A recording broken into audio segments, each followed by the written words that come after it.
کہ یہ جو سائفر کا معاملہ ہے یہ بیسیکلی کوئی اتنا زیادہ ان لوگوں کے لیے جو موجودہ حکومت ہے اہمیت نہیں رکھتا.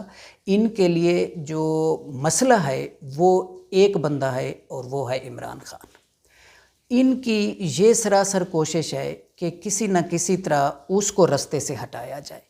اور پھر ابھی یہ جو رجیم چینج آپریشن ہوا تھا اس سے عوام کو کیا فائدہ پہنچا تھا، یا عوام کو اس کے یہ جو نعرے لگا کے آئے تھے مہنگائی ختم کرنے کا اور معیشت کو بہتر کرنے کا، وہ تو اس کا تو سب الٹ ہوا.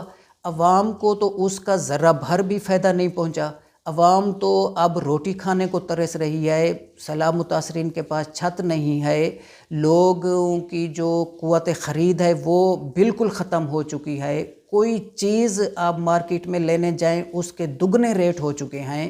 تو عوام کا تو برا حال ہے. تو اس آپریشن کا ایسا عوام کو ذرا بھر بھی فائدہ نہیں ہوا، بلکہ عوام پہلے جو عمران خان کے دور میں جی رہی تھی، مشکل سے جی رہی تھی، اب وہ نہیں جی پا رہی. اب عوام کا جینا جو ہے وہ انتہائی مشکل ہو چکا ہے. لوگ خودکشیاں کرنے پہ مجبور ہو رہے ہیں، لوگ اپنے بچوں کو سکولوں سے نکالنے پہ مجبور ہو رہے ہیں. لوگوں کا جو پہلے کا جو طرز زندگی تھا وہ بہت بری طرح متاثر ہو چکا ہے اس وقت. تو اس کا عوام کو تو فائدہ پہنچا نہیں، لیکن ان کو بہت زیادہ فائدہ پہنچا ہے.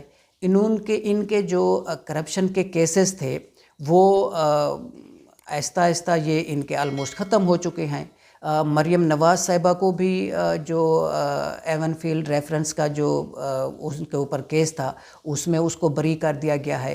اسی طرح باقی سارے جتنے بھی یہ لوگ ہیں اس گورنمنٹ کے اندر وہ آہستہ آہستہ اپنے سارے کیسز ختم کراتے جا رہے ہیں. اب انصاف جو ہے ہمارے ملک کا اس کے اوپر ایک بار پھر سوالیہ نشان اٹھ گیا ہے. لوگ اس بات کا تذکرہ کر رہے ہیں، لوگ بحث کر رہے ہیں اس کے اوپر کہ غریب آدمی کو انصاف نہیں ملتا، اور یہ والے جو لوگ ہیں، جو بڑے لوگ ہیں اور یہ جو اس ملک پہ حکمرانی کرنے والے لوگ ہیں ان کو انصاف کیوں اتنی جلدی مل جاتا ہے. صحیح یا غلط جیسا بھی ہے ان کے فیصلے اتنی جلدی کیوں ہو جاتے ہیں، اور جو باقی لوگوں کے سالہ سال ان کے کیس جو ہیں وہ کورٹس میں عدالتوں میں چلتے رہتے ہیں، ان کے فیصلے کیوں نہیں ہوتے بر وقت. تو یہ ایک ہمارا جو انصاف کا نظام ہے اس کے اوپر ایک آج کل سوشل میڈیا کے اوپر لوگوں میں ایک بحث ہے جو چل رہی ہے، جس کے اوپر لوگ بہت زیادہ تنقید کر رہے ہیں. اس کے علاوہ جو ہمارے سیلاب متاثرین ہیں، یہ پچھلے دنوں ہماری آرگنائزیشن کے سربراہ جناب سرور باری صاحب اور ٹیم کے ایک لوگ انہوں نے رجحان مزاری کا وزٹ کیا، اور راجن پور کے کچھ باقی جو سیلاب متاثرہ علاقے ہیں ان کا وزٹ کیا، اور توسا شریف کا انہوں نے وزٹ کیا، توسا شریف کے سیلاب متاثرہ علاقوں کا. اب ان کے ساتھ ڈیٹیل میں میری بات ہوئی ہے میٹنگ میں.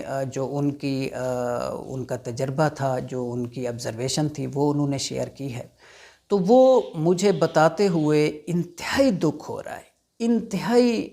ہو رہا ہے کہ رجحان مزاری کے جو لوگ ہیں بہت ہی پسماندہ علاقہ ہے. بہت زیادہ، مطلب میں جتنا کہوں کہ اتنا زیادہ پسماندہ ہے وہ کم ہوگا.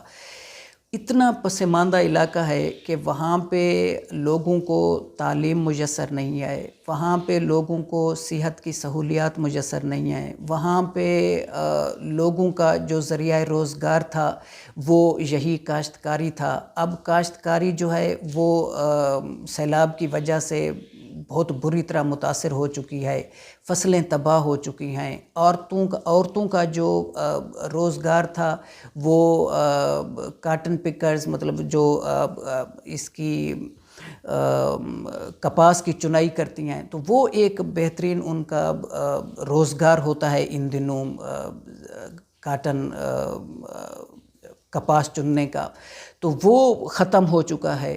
تو ان کو مسائل ہی مسائل ہیں. اور سب سے بڑا ایک اور مسئلہ ہے جو اس وقت ان لوگوں کو درپیش ہے کہ پانی کی نکاسی نہیں ہو رہی. ان کے گاؤں میں جو چھوڑ کے وہ آئے ہوئے ہیں اور کیمپوں میں رہ رہے ہیں، کیمپوں میں رہنے سے اب وہ تنگ آ چکے ہیں، واپس اپنے گھروں کی طرف جانا چاہتے ہیں، کیونکہ کیمپوں میں صحت کی سہولیات میسر نہیں ہیں، باقی جو بیسک سہولیات ہوتی ہیں وہ کیمپوں میں میسر نہیں ہیں، تو وہ واپس اپنے گھروں کو جانا چاہتے ہیں۔ گھروں میں کیسے جائیں؟ وہاں پہ ابھی تک پانی کھڑا ہے، تو پانی کی نکاسی جو ہے وہ اس وقت گورنمنٹ کے لیے بھی اور وہ جو سیلاب متاثرین ہیں ان کے لیے ایک بہت بڑا چیلنج ہے۔ لیکن جو گورنمنٹ کا وجود ہے وہ یہ ہے کہ آپ کو ذرا بھر بھی گورنمنٹ کا وجود نظر نہیں آتا، نہ ہی پنجاب کے دونوں ڈسٹرکٹس میں اور ڈیرہ غازی خان راجن پور میں، اور نہ ہی سندھ میں۔ سندھ کا تو پنجاب سے بھی زیادہ برا حال ہے۔ تو حکومت ادھر لگی ہوئی ہے اپنی حکومت بچانے کے لیے، اور جو اپوزیشن ہے وہ حکومت گرانے کے چکروں میں پڑی ہوئی ہے، تو ان کو اپنے اقتدار کی فکر ہے۔ سیلاب متاثرین کا نہ کوئی سوچ رہا ہے اور نہ ہی ان کے جو مسائل ہیں ان کے اوپر کوئی توجہ دے رہا ہے۔ تو ان کا جو ہمارے باس کا جو ایکسپیرینس تھا وہ ایک انہوں نے یہ بھی بتایا کہ جب وہ ایک گاؤں میں جاتے تھے تو سینکڑوں لوگ وہاں پہ جمع ہو جاتے تھے اور اپنے شناختی کارڈ لے کے آتے تھے، اور جب وہ اس گاؤں سے نکلتے تھے تو 4-5-6 کلومیٹر تک موٹر سائیکلوں پہ لوگ گاڑی کے پیچھے گھومتے ہوئے شناختی کارڈ لے کے آ رہے تھے کہ کسی طریقے ہمارا شناختی کارڈ ہم سے لے لیں۔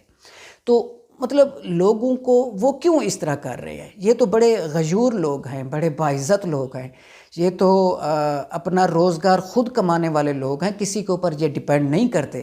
لیکن ہمارے جو کئی دہائیوں سے جو ہمارے حکمران ہیں، جو ہمارے سیاستدان ہیں، جو وہاں کے وڈیرے ہیں، پولیٹیشنز ہیں، انہوں نے عوام کو اس نہج تک پہنچا دیا ہے کہ وہ اتنے غریب ہیں کہ 2-4 ماہ کے لیے ان کا روزگار متاثر ہوا ہے تو اس کے پاس اب کھانے کو کچھ نہیں رہا۔ وہ مجبور ہیں لوگوں کے پیچھے بھاگنے کے لیے، اپنے شناختی کارڈ دینے کے لیے کہ کسی طریقے کچھ تھوڑی بہت امداد مل جائے اور ہمارا جو ہے وہ گزر بسر ہو جائے، ورنہ وہ مانگنے والے لوگ نہیں ہیں، نہ سندھ والے لوگ، نہ پنجاب کے جو ہمارے جنوبی پنجاب کے لوگ، یہ بڑے غیور لوگ ہیں، یہ محنت کش لوگ ہیں۔ ان لوگوں نے، یہ جو ہمارے سیاستدان ہیں، ان لوگوں نے ان کو مانگنے پہ مجبور کر دیا۔ ہمارے ہاں گورننس نام کی کوئی چیز ہی نہیں ہے۔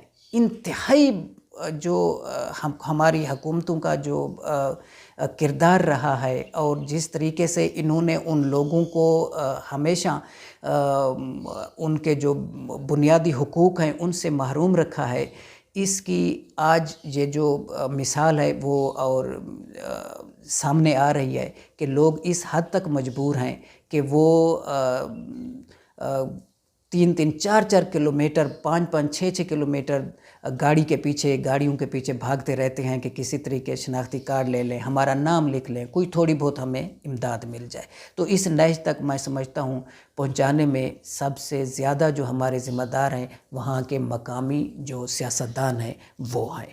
ان کا یہ جو گناہ ہے ان کو وہ بہت ہی یہ سنگین گناہ ہے، اور اس سے وہ اس وقت تک نہیں نکل سکتے، اس سے بری و ذمہ اس وقت تک وہ نہیں ہو سکتے جب تک سیلاب متاثرین کی مکمل بحالی کو وہ یقینی نہیں بنا لیتے، تب تک وہ گناہ گار ہی رہیں گے میری نظر میں اور وہاں کی جو عوام ہے ان کی نظر میں۔